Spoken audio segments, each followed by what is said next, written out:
Welcome back, CT fam. It's your girl QB here with Culturalist Theory, and this time around, we're dusting off what we consider the top 10 singles from the late, great singer-actress... Baby girl! No, not that one.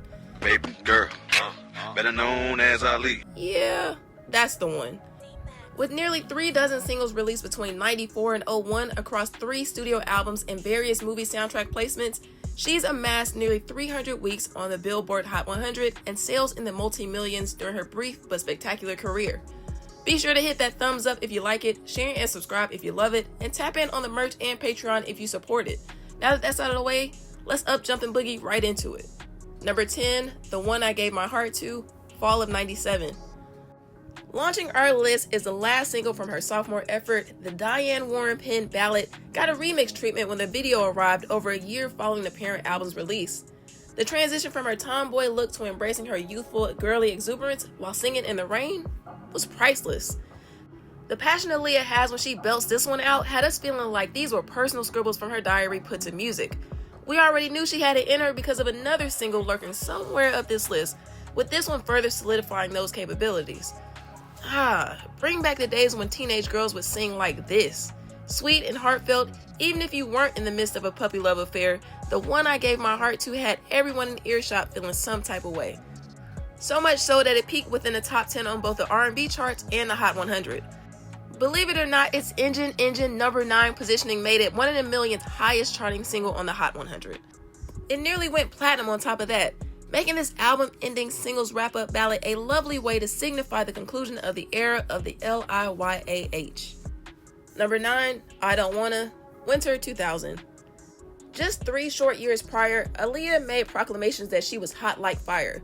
And with I Don't Wanna being summoned for not 1, but 2 different movie soundtracks, there was no lies told.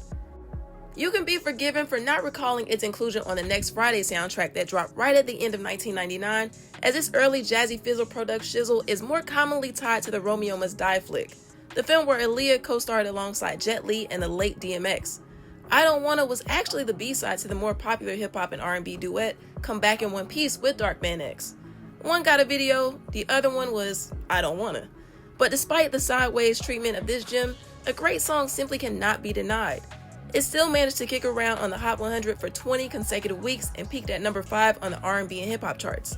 The way that Baby Girl was singing on this one defied its title in every way, showing that this is exactly where we want to be. Kinda like what Donnell Jones was getting at around the same time. Number 8, If Your Girl Only Knew, Summer 96. Last we heard from Aaliyah post-debut record were a pair of soundtrack offerings from A Low Down Dirty Shame in late 1994 and Sunset Park in spring 96. So as the appropriately titled Are You Ready teased from the latter, hell yeah, we were ready for a full-length LP from the recent starlet. Jay-Z wasn't the only one bringing new heat for the summer of 96. Nah, Aaliyah was about to stake her claim in the game, but this time around with a completely different sound and image from what we're used to. Out was the Arkells writing and production factory, and in were an unknown and untested duo from the same area that Teddy Riley hails from to take her and all of her fans somewhere they'd never gone before. Of course, we didn't know at the time that Melissa, Missy Elliott, and Timothy Timbaland Mosley had recruited Aaliyah into their fold to be their muse, and were equally surprised at how lead single If Your Girl Only Knew eventually became a number 1 hit on the hip-hop and R&B charts about 60 some odd days following its release. Imitation remains one of the sincerest forms of flattery, as the Master P helm TRU wasted no time interpolating the hook just a year later for their single entitled Feds, featuring C Murder, Silk the Shocker, Mia X, and of course, the Colonel himself.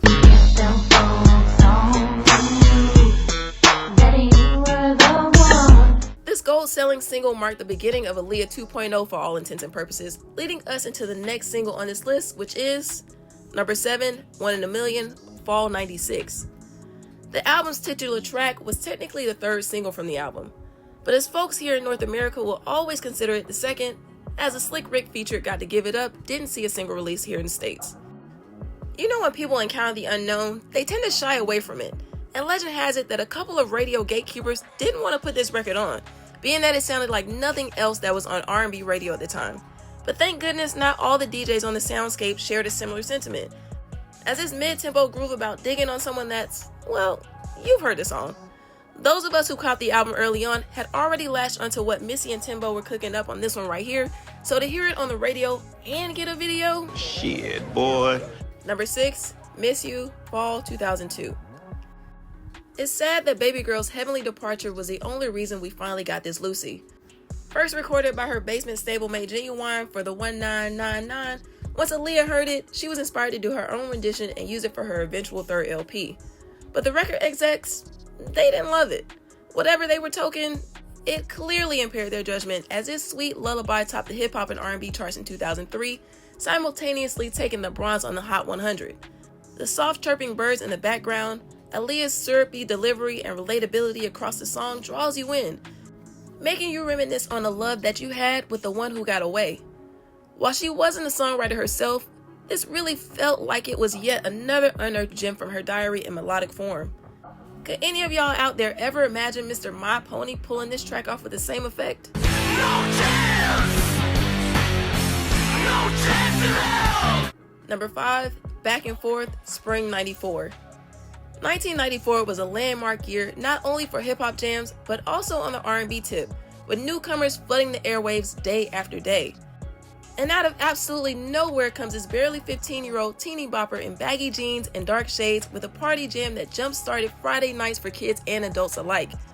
Outside of a random failure on Star Search a few years back that quickly faded into obscurity, the public at large had no knowledge of this cool chick repping Chi-Town by way of Detroit. All we knew was that Mr. 12 Play was the machine behind her, and this was something we'd never heard before, and it felt good. If this track didn't turn your frowns upside down and make you want to get up and hit the dance floor, then you seriously have some issues going on. Allow her to introduce herself. It's the L-I-Y-A-H, whipping up the stage. It didn't take long for this one to heat up either, peaking at number 3 on the Hot 100 within 90 days, shattering her mentor's own dozen-week stay atop the hip-hop and R&B charts where Bump and Grind once stood. A win for Kels because he wrote and produced her entire debut, save for a cover song that we'll get to very soon. And we'd be remiss if we failed to mention this single moved over 700,000 units by the end of the year. Ignorance was bliss when this one first dropped, and we were free to enjoy Back and Forth for what it was on the surface. And being so far removed from everything that followed, the nostalgia this brings up in the present day will forever keep us feeling alright, like it's 1994 all over again, in the best ways possible. Remember those albums that changed everything? The ones you played on repeat? The soundtracks of your story. Now, they're not just memories, they're wearable. 8 classic albums pressed into every hoodie and tee. For the ones who grew up on that real hip-hop, and the ones who are still catching up, this is more than merch, it's a tribute. Wear what raised you. Available now at shop.culturalisttheory.com.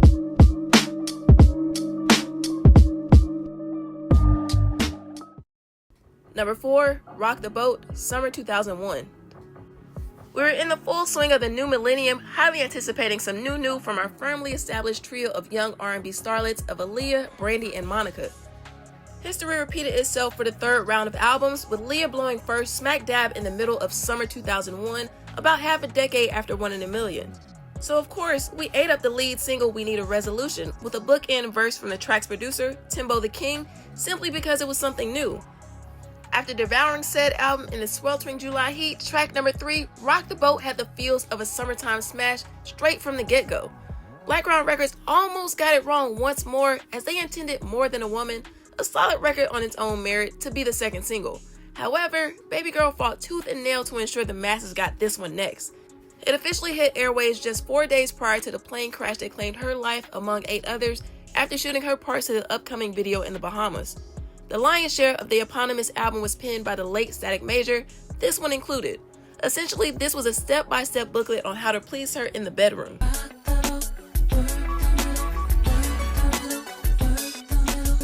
Mind you, she was a grown-ass woman at this point, but we still can't say we ever saw this coming from Aaliyah.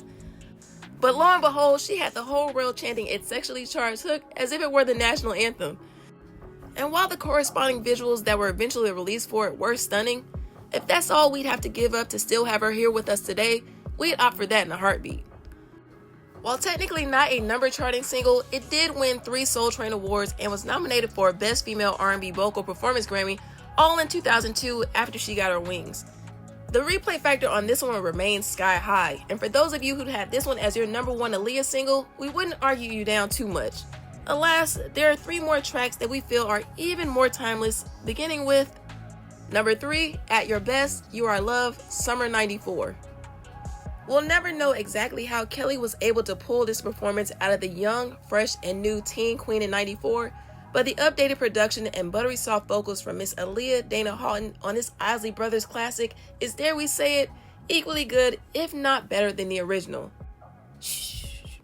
We don't want our parents to hear us mention that too loudly now.